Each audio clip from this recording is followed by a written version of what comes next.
1981 সালের ফেনীর ধনিয়া ইউনিয়নের আলীপুর গ্রামে আবিষ্কৃত হয় ফেনীর গ্যাস ক্ষেত্র। প্রায় 3000 মিটার গভীরে অবস্থিত এই গ্যাস ক্ষেত্র থেকে একসময় প্রতিদিন 20 লাখ ঘনমিটার গ্যাস উত্তোলন করে জাতীয় গ্রিডে সরবরাহ করা হতো।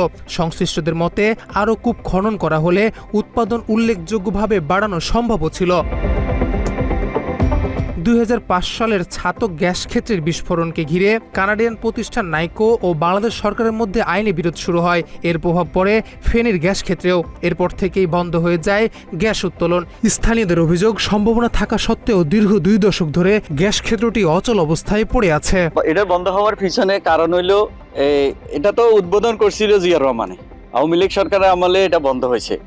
সম্ভবত এটা ইন্ডিয়ার আশেপাশে বিদায় আমার মনে হয় এটা আওয়ামী লীগ সরকারের সময় এটা বন্ধ করে দিছে।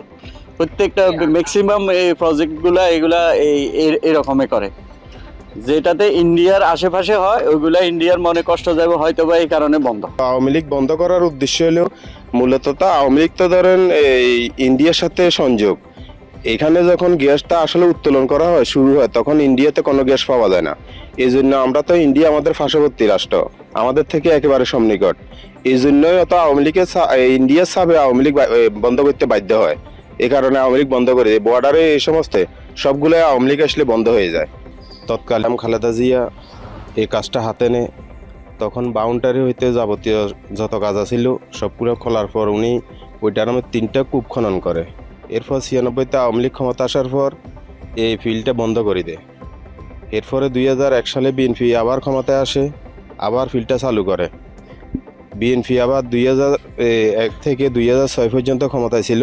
তারপর বিএনপি চলে যাওয়ার পরে এই পর্যন্ত 17-18 বছর আবার ফিল্ডটা বন্ধ। তখন বিএনপি ক্ষমতা আসার পর 2001 সালে বালিগতে একটা কূপ খনন করার জন্য একটা মাঠ বরাদ্দ করা হয়েছিল। দলিয়াতে একটা মাঠ বরাদ্দ করা হয়েছিল। ওইখানে বরাদ করে ওইখানে লোয়ালঙ্গর এখনও 5 অনেক কিছুই আছে, কিন্তু ওদের আর সময় কুলাইনে হয় নাই।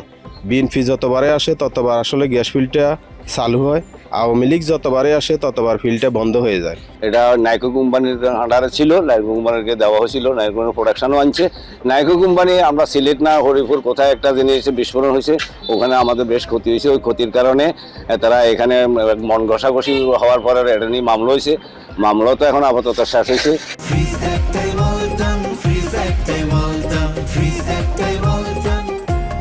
এদিকে ফেনীর জেলা প্রশাসক মনির হক জানিয়েছেন, ফেনীর গ্যাস ক্ষেত্র পুনরায় চালুর বিষয়ে বর্তমান জেলা প্রশাসনের কোনো পরিকল্পনা নেই। সর্বশেষ আমরা যোগাযোগ করেছিলাম অন্য আরেকজন জার্নালিস্ট আমাদেরকে জিজ্ঞেস করাতে আমরা বিপিসি বা তাদের বিপিসির আরেকটা বডিকে আমরা জিজ্ঞেস করেছি, কিন্তু এটাতে গভর্নমেন্টের এটা নিয়ে কোনো প্ল্যান আছে এরকম কোনো মেসেজ আমরা এখনো পাইনি। প্রশাসনের কাছে এখন পর্যন্ত কোনো তথ্য নাই। দীর্ঘদিন ধরে বন্ধ থাকা ফেনী গ্যাস ক্ষেত্রকে ঘিরে স্থানীয় মানুষের প্রত্যাশা এখনো ফুরিয়ে যায়নি। তবে পুনরায় চালুর বিষয়ে দৃশ্যমান কোনো সরকারি উদ্যোগ না থাকায় অনিশ্চয়তাই এখন সবচেয়ে বড় বাস্তবতা।